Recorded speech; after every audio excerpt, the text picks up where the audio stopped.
What is going on, guys? GregglesTV. This is the OnePlus 6T, and I just got it the other day. I've had it for about 2 days, and I definitely have some opinions on it. But inside the box, if you're concerned with what you get, you do get a charger, fast charger, and a USB Type-C cable in here.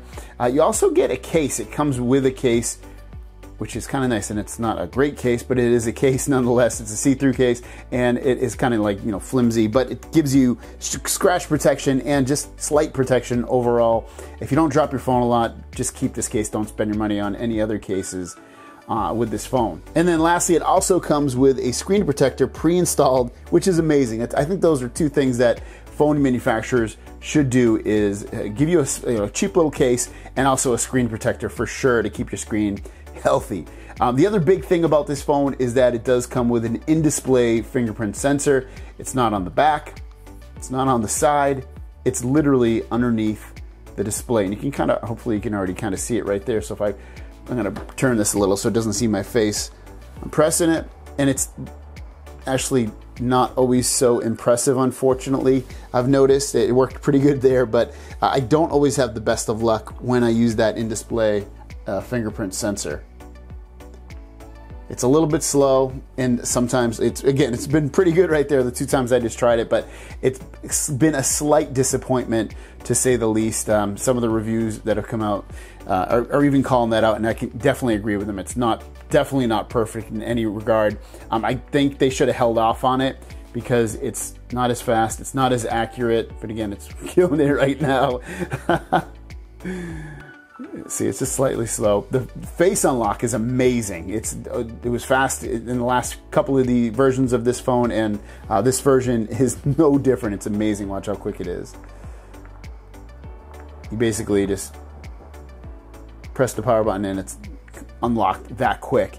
Another big thing, obviously, you get this all-display screen with almost, zero bezel, except for this little notch up here. Very tiny teardrop notch, which looks great, looks fantastic. It doesn't get in the way of really anything that you're doing. Let's open up a video real quick. And when you play videos, you can see it's not there at all. But if you swipe in, you can see just a tiny little notch. It's not getting in the way. It's not going to bother your gaming. It's not going to bother your videos. The display is 1080p. It's not a 2K display, unfortunately, like some of the other phones that are already out. But otherwise, it's a Super AMOLED display, 1080p. It looks great. The colors are great. I have absolutely no issues with this display at all, except for, and this has been a common theme, it seems like, especially if you're coming from a Samsung phone, is the brightness. And this is on full brightness right now, but you pull it down to about right here, which is normal, and it looks very, very dim. Now when I grab my Galaxy Note 9 phone, check this one out. So that is half, and you can just see how much brighter it is. It's about half. It's just such a brighter display, and obviously the Galaxy Note 9 is one of the best displays you can get on a phone. But otherwise, besides the brightness, I've had no problems with this display at all. It works fantastic. Also, this phone only has a single firing speaker. There's no stereo sound in this, but it still is pretty decent, especially for the price you're getting this phone, which is this version is the 128 gigabyte storage, 8 gigabyte RAM, and it's slightly above 500 bucks, and the sound is still really good. Android 9.0 on still gets loud. Plus, tap that, and it'll bring here to experience the new signature. It's clear. Face with Android 9.0. So I don't think you'll have any issues with that. It's not the loudest speakers, but it does the job excellently. As for things like gaming, this is going to be perfect for you. You're not going to have any issues with gaming on this phone. Snapdragon 845, 8 gigabytes of RAM, 128 gigabytes of storage. It also has this gaming mode feature here that you can turn on and really optimize a lot of stuff you can do. You'll get CPU optimization, GPU optimization, RAM optimization, and then also does other things in here like blocks your calls and your notifications if you want. All kinds of different things. You can disable automatic brightness, you can do network boost. It just is pretty cool. So if you're a big gamer, you're gonna love this phone. It's gonna do a fantastic job for you. Another reason why you might want this phone is that the performance, just like I said with gaming, is super fluid, super buttery. You're gonna love it. It's one of the most smooth phones on the market. It's just as smooth, if not smoother, than a Pixel. It has better specs than a Pixel, and it's more or less, you know, just vanilla Android with a bunch of customizations under the hood that you can make it really look the way you want. So if you love a fast, fluid phone, you're gonna absolutely love this one. It's just a pleasure to be on. And like I said earlier, if you love customizations, there is tons of customizations built into this phone. Everything from, if you go into the settings, you look at buttons and gestures, you can go into, like, for instance, navigation bar and customization, and you can change the way these buttons at the bottom here are. You can flip them if you want. You can go into back and home. So if you just want a back button and a home button, you can see it'll show you exactly how to use it. Or you can go to just navigation buttons, meaning it gets rid of the buttons, but you just have navigation gestures. You'd swipe up to go home. You would, to get to recent apps, you would swipe up and just hold it, and it would show all your recent apps.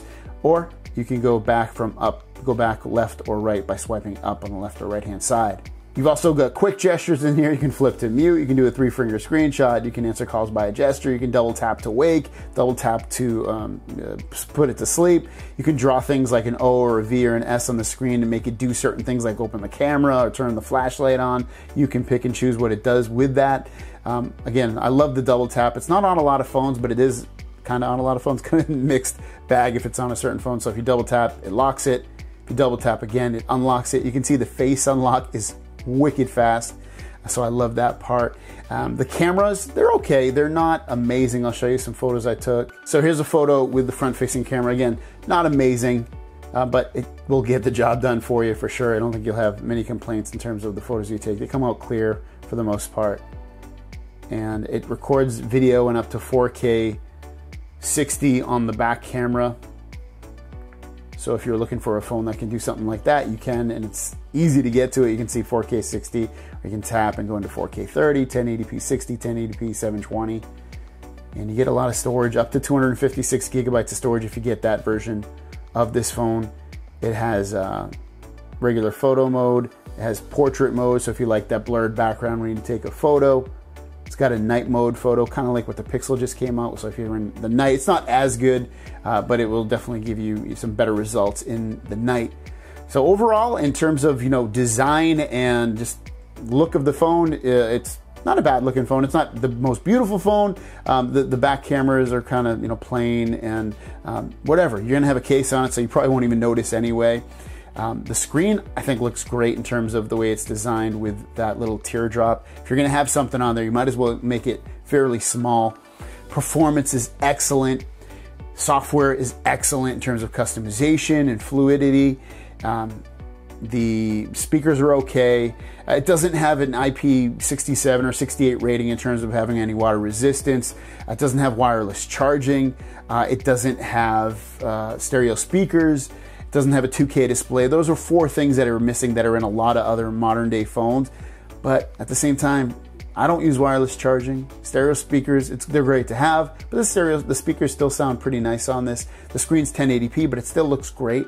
So there's a lot of things going for the phone, and the price is half the price of what you would get with any other phone. So if you want to check it out, I'll link it down below. It's definitely a very, very solid, pretty cool phone. So thanks for watching. If you have any questions or comments, leave them down below, and I'll see you guys down the road.